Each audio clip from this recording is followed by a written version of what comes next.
TV. I am Bright. We apologize for the late start. Let's begin with our top stories. Coming up in the package, Ghana is on the brink of facing visa sanctions from the United States due to a high rate of student visa overstays. The Ghana Registered Nurses and Midwives Association has slammed the Parliamentary Select Committee on Health for allegedly breaching an agreement aimed at resolving outstanding issues related to revised conditions of service. Education Minister has announced plans to introduce the Ghana Scholarship Authority Bill to Parliament aimed at addressing nepotism in scholarship awards. And the Ministry of Gender, Children and Social Protection is urging stakeholders to join forces to combat human trafficking in Ghana.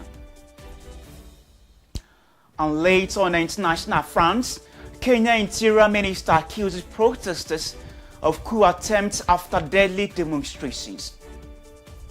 We have details of these stories and many more coming up shortly in the next 40 minutes if you be my guest on the program.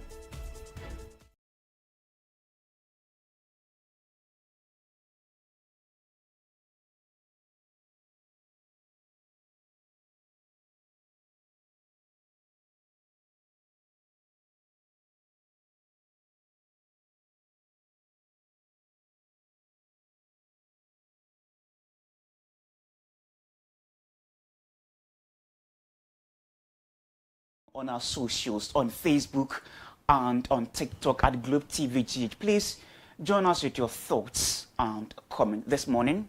Ghana is on the brink of facing visa sanctions from the United States due to a high rate of student visa overstays.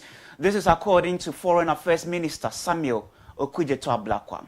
The U.S. State Department has formally notified Ghana of its inclusion on a watch list, citing a 21% overstay rate among Ghanaian students, significantly exceeding the 15% threshold. The ban, according to U.S. officials, will affect countries not complying with some 12 items, a criteria that they have outlined. Those 12 items, as they have formally communicated to us, they are varying. They cut across a wide array of matters of concern to U.S. authorities, including terrorism, countries that fund terrorism, state-sponsored terrorism. It includes countries that have become havens for violent extremists to operate. It's on their list. Then they are also talking about countries not cooperating with the ongoing deportations that the Trump administration is carrying out. Then there are issues to do with overstays. So countries that have a high rate of overstays. Those who receive U.S. visas for specific periods and abuse the immigration laws of the United States, where they do not comply with the terms of their visa. So you have a 3-month visa, you are allowed to stay for 3 months or 6 months, pay your visa, but then you overstay. The U.S. officials have communicated to us that the challenge we face really relates to overstays, particularly with students, the students who we have been sending abroad. So students who go on government scholarship and also students who on their own apply to study in the United States of America. They have formally communicated to us that 21% is the default rate. 21% of students who have completed their courses have refused to return, according to U.S. data. They have told us that the allowance, they will permit countries doing below 15%. But if you are doing above 15%, then you will be flagged for further action. The Ghana Registered Nurses and Midwives Association has slammed the Parliamentary Select Committee on Health for allegedly breaching an agreement aimed at resolving outstanding issues related to revised conditions of service. Now, speaking at a press conference in Accra, the association's president, Perpetual Oforiampofo, expressed strong disappointment and urged the government to show greater respect for the nursing and midwifery profession, emphasizing the need for urgent action. The Ghana Registered Nurses and Midwives Association has suspended its nationwide strike on June 14, following negotiations with government officials and assurances that concrete steps would be taken to implement 4 key items in the agreement.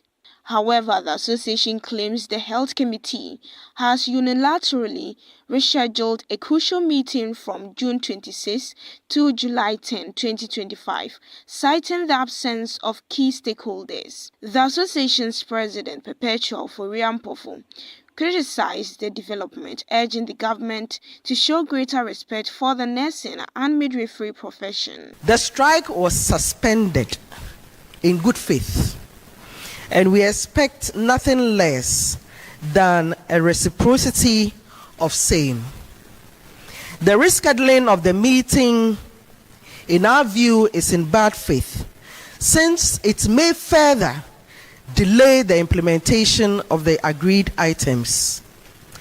We have, however, decided to give the committee the benefit of hindsight and still trust that their engagement with the Ministries of Health and Finance will be productive. Perpetual Oforiampofo emphasized that the revised collective agreement must be fully implemented by the end of July 2025.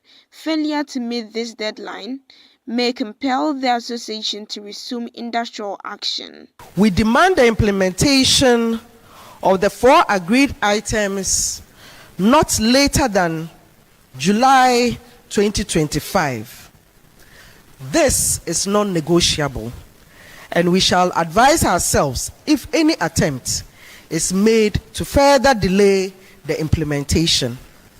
With the other items, we wish to reiterate our position that we are amenable to their implementation no later than January 2026. The Education Minister, Haruna Idris, has called on the West African Examination Council, WAEC, to release the 2025 BEC results as soon as possible to ease student anxiety. Now, speaking at WAEC Distinction Awards ceremony, Haruna Idris praised WAEC and the Ghana Education Service for conducting the exam successfully, but emphasized the need for timely results. Chairman, I'm making the application to you that when I bring the Ghana Scholarship Authority Bill, part of its functions will be to support the President and WAEC for the scholarship of scholarship undertaken by WAEC. So when you are doing your legislation, make room for the President's scholarship for scholarship.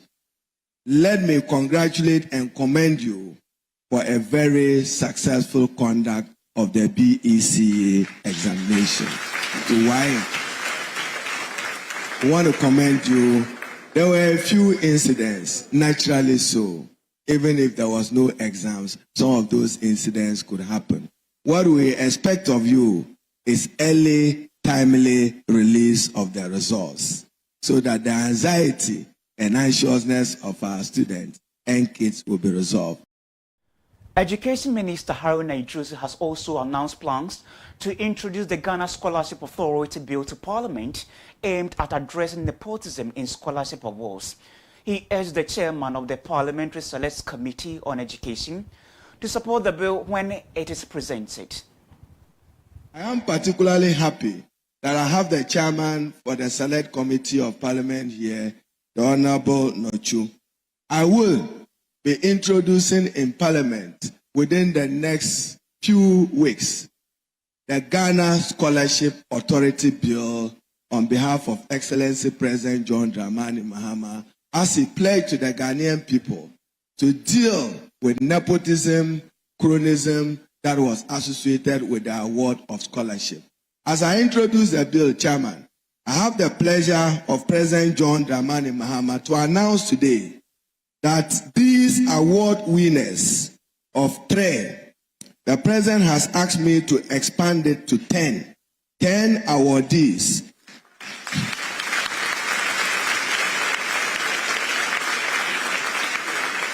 And those awardees, overall best performing candidates in WASI every other year. And Chairman, get my words well so that we all serve the President well. All the awardees to be determined by the West African Examination Council will qualify for President John Dramani Mahama's scholarship for scholarship. So every other year, without any interference to WAEC determination of these best students, 10 of them will receive the President's pleasure of continuous support with full GET Fund-sponsored scholarship through the Scholarship Authority yet to be established. Let me take you to the Western North region because the Ajom MA Basic School in Ghana's Western North region is facing significant challenges in providing conducive learning environment for its pupils. The school lacks adequate furniture, forcing some students to sit on cement blocks while others lie on the floor to write their assignment. Imagine learning in a classroom where you sit on the cement blocks or the floor because there's no proper furniture. That's the harsh reality for the pupils of Ajom MA Basic School. To make matters worse, the school lacks an ICT center, leaving students digitally disadvantaged. ICT facilitator Doreen Ankra has taken it upon herself to improvise using her personal phone to teach, but it's clear the school needs urgent support. We have a big challenge in the school concerning computing. We don't have any gadget concerning ICT or computing. So in teaching the subject, it becomes very difficult. Learners do not have access to these materials, and at the end of the day, they are going to write the same exams for learners in the urban centers. So we are appealing to governments and NGOs to come to our aid, supporting us with ICT labs and then the gadgets that we will use in teaching computing. The school's prefect and headmaster, Hafiz Gilbert Asana, is appealing for urgent support from government and NGOs to provide necessary infrastructure for conducive learning environment. The main problem we are facing in this school includes lack of furniture. We don't have ICT centers, so we are appealing to the government and NGOs to come to our aid. The cry for help is getting louder as the assembly member, Bismarck Kofi, is now joining the school prefect and the headmaster in appealing to the government to step in and provide the necessary support to Ajom MA Basic School. The few ones are the dual desks. We don't have enough dual desks in the classroom. Learners have to sit on blocks, write on blocks. Look at the challenges. Even before some of them get to the house, some of them might have hurt before they go because some of the blocks fell on them and harmed them. So we are pleading to government. Anytime I come here, in fact, the school is being confronted with quite a lot of challenges. Even the classroom, looking at the classroom, when it rains or when it's about to rain, the teachers have to close the students. School has to be closed down because the rains comes into the classroom. In fact, this pavilion has been here for a long time. The situation at Ajom MA Basic School highlights the need for immediate attention and support to ensure that students receive quality education in a conducive environment.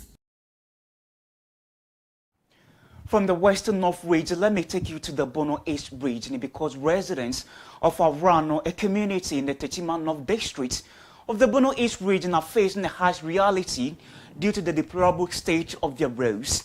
Now, pupils are often forced to wade through flooded roads, removing their shoes or seeking help from motorcycle riders to cross the waterlogged area. Now, despite years of agitation from locals, successive governments have seemingly ignored the issue, leaving the community to suffer. Idris Hamzata is one of the affected residents, and she was there and has come through the following reports.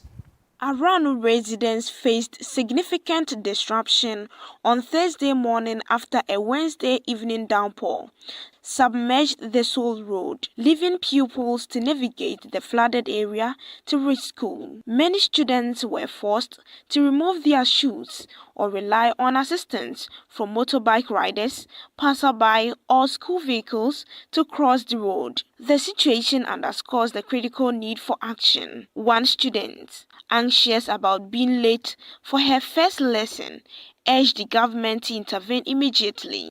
So my school na nsura taya ye pa taya munya mai ne kwan die se ya che me kwa bra mi so nyina se ya na etie na se na etie ne so wa nti na nkware ntimi ntwa nti mo na ese ye tie nyina abo na ye bo. The deplorable road condition has persisted for years, causing daily delays, especially when it rains. A teacher, Apia Shadrach, lamented the situation, stressing that crossing the road becomes a significant challenge when it's in this state. Looking at the situation this morning, it is quite very difficult for me to go to the school and teach. Meanwhile, my director has been calling me for minutes to come because some of the children are around. But as we can see, the road is very, very bad. So we are urging the ministers, the president, and anyone who can help to help us with the road because it's not good at all. This is not just a normal video. It's very, very bad. It's very, very bad. We have kids going up and down the road because of school matters. And looking at the road is very bad. Some residents echoed these concerns, noting that for years they have agitated and appealed to successive governments, but their pleas have fallen on deaf ears. This has been our problem for some years now. We have appealed to various governments, but it's like all of our efforts have been in vain. Governments have always promised us that there will be a bridge construction here, but for some time now, we've not seen anything yet, and this has been the problem for several years. It's our hope that this administration will do something about this road. This is a rainy season. If they could look at this video and then treat this as an emergency, because we can see students being stranded here. They be a reporter, so you teach man of the school to see a break, school for. And this is a motor team being able to do Ukraine or my car school. It's a best ramping for a young Kaya, so I also a Kagana. No. As the rainy season reaches its peak, similar situations are anticipated, leaving residents in fear. With high hopes in the current administration, residents of Arano are making a simple plea. They want their Seoul Road fixed. For Globe News, Idris Hamzata. There was a disturbing story coming from Arano in the Techima North District of the Bono East region, but this particular issue has been in existence for over decades, and successive government, as reported by my colleague Idris Hamzata, have turned a deaf ear to this pressing issue, and we continue to ask, are they not parts of the citizens of the country? That is the question for all of us. So this is a wake-up call to the Member of Parliament, Honorable Elizabeth Ofusojare, and the DC of that particular district for an urgent attention to be attended to this pressing issue of Aran in the Techima North District of the Bono East region. But you are still watching the Wake Up News on Globe TV. I am Bright AWUSI. Coming up on the program, the Ministry of Gender, Children and Social Protection is urging stakeholders to join forces to combat human trafficking in Ghana. Duty to rush shortly. Don't go anywhere.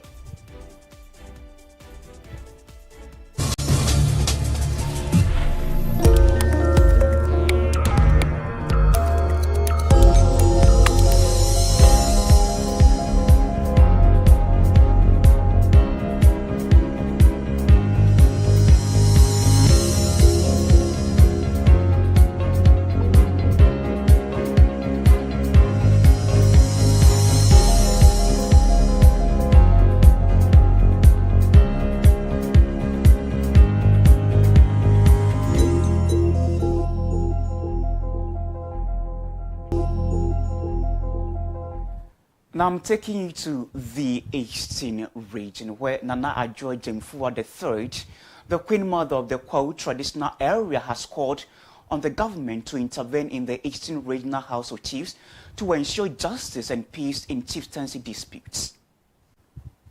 The Queen Mother, Nana Adjo Jemfua III, has raised concern over a judicial injunction posed on the paramount chief of Kwau, Dasebre Kwamwabuatan III, by the House of Chiefs Judicial Committee. She alleges that the injunction is tied to favoritism towards Ejina Kwesibodi, the former Kwau Hene, who holds a key position in the Eastern Regional House of Chiefs. Omampani hwese obema atentinene aye adwuma ewo house ho na nkofo we ne bia ma we ne bia beba no no omo na akreti sa owe ne no omo fa somdwo enya adwuma no omo fa no korre enso so nya adwuma mo omo meye metoto na mproye nhye ya no na omo wi omo abeka se ya no mu bon. The Queen Mother emphasized that Kwau has only one paramount chief, Dasebre Kwamwabuatan III, and appealed for impartiality and fairness in resolving the disputes. Her call for government intervention aims to promote peace and justice in the traditional area. Boatin otoso miensa. Ono na minimu so oye Kwau Hene. If you say sabe, se woye bibi ne emra kanwa. Na mra kanwa.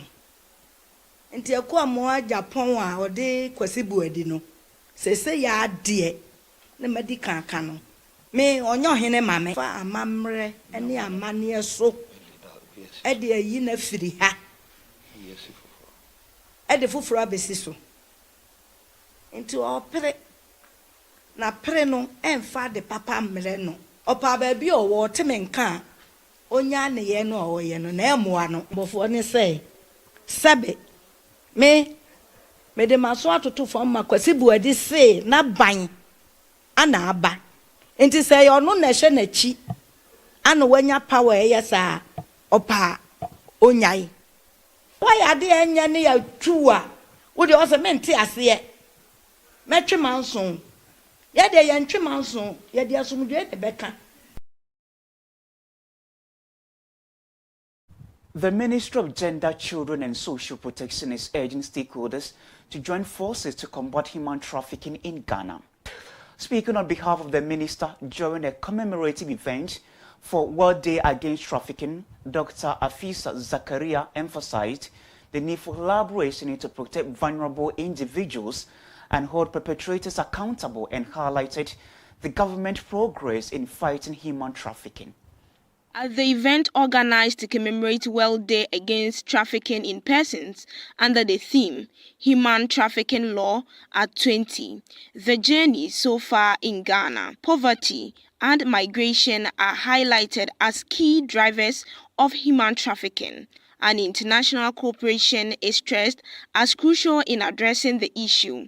Speaking on behalf of the Minister of Gender, Children and Social Protection, Dr. Agnes Na Momolate, the Chief Director of the Ministry, Dr. Zakaria, said the Ghanaian government has made progress in fighting human trafficking, including enacting the Human Trafficking Act and increasing funding and training for law enforcement agencies. To further combat human trafficking, the ministry urges raising awareness, strengthening laws and policies, supporting survivors with trauma-informed care, and collaboration among government agencies, civil society, and communities. She added that there is a pressing need for shelters catering to adult male victims, noting that by working together, the government and stakeholders can effectively address human trafficking and provide support to those affected. Ladies and gentlemen, each year Ghana joins the rest of the world in commemorating the World Day Against Human Trafficking,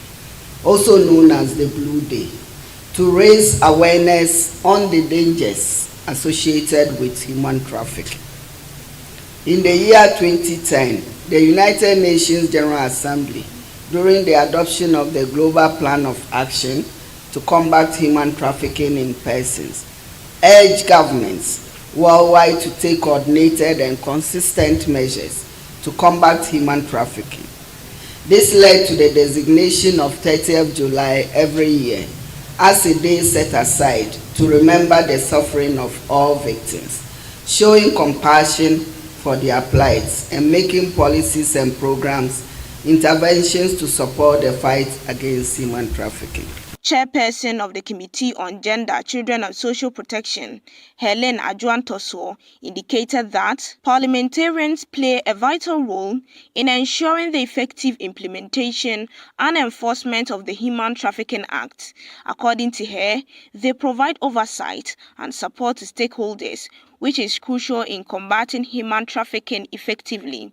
She also emphasized that Ghana has made progress in addressing human trafficking, but challenges persist, with the impression that continued efforts are necessary to identify new approaches and solutions to tackle this complex issue. At the media launch commemorating the World Day Against Trafficking in Persons, today we gather to raise awareness about the dangers of human trafficking and exploitation and to reflect on the progress made in combating this crime in Ghana.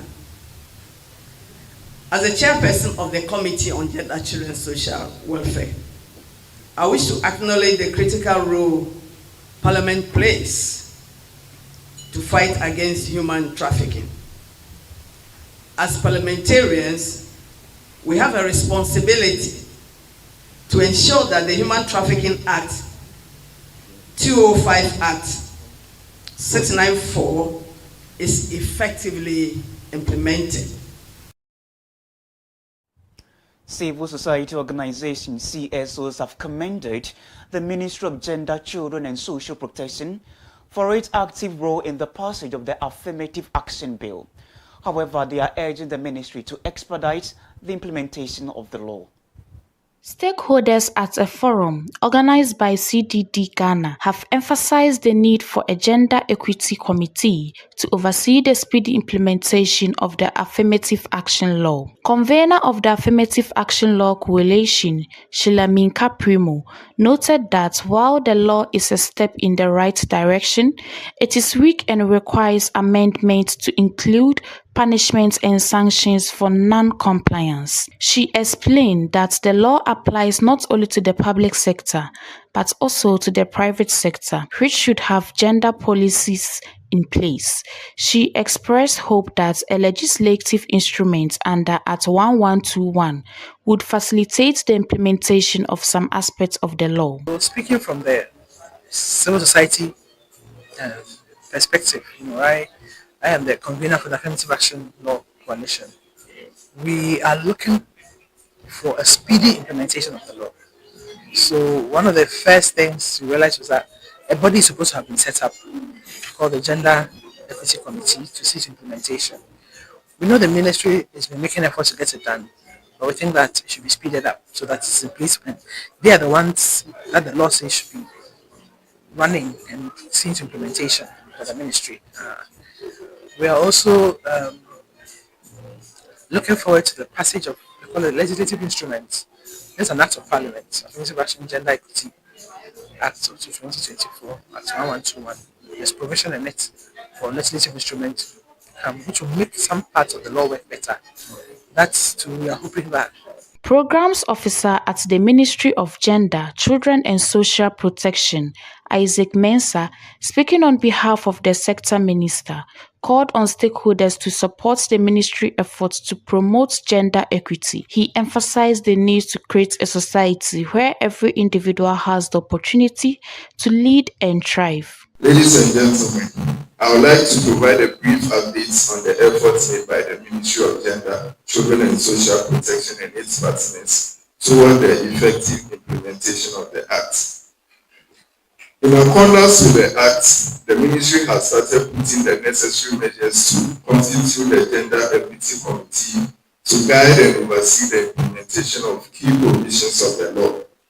To this effect, letters were sent to the various institutions asking for their representatives.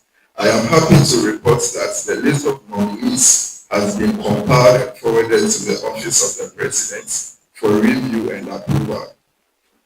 Again, A costed strategic plan for establishing the secretariat to the committee has been submitted to the Ministry of Finance for funding.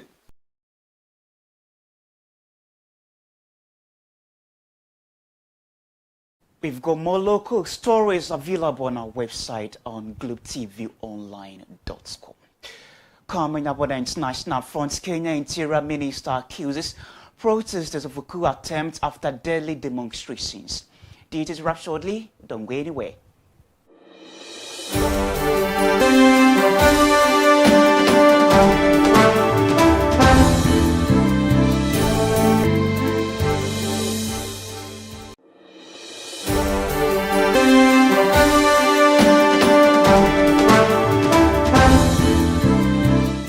On the international front, Kenya's Interior Minister Kipchumba Murkomen accused protesters on Thursday of attempting to overthrow the government during a day of deadly demonstrations. Remarks that protest leaders said were an attempt to deflect attention from their demands. Kenya's Interior Minister on Thursday accused protesters of attempting to overthrow the government, a day after deadly demonstrations rocked Nairobi and other cities. It was an unconstitutional attempt to change the regime of this republic. Interior Minister Kipchumba Murkomen said at least 10 people were killed in Wednesday's unrest, when youth-led demonstrations were followed by looting and arson. Rights group Amnesty Kenya said at least 16 people were killed, all by gunshots, which it said were suspected to have been fired by police. Murkomen said police had been forced to hold back large crowds who sought to approach Parliament and State House, the president's residence. It was terrorism disguised as dissent.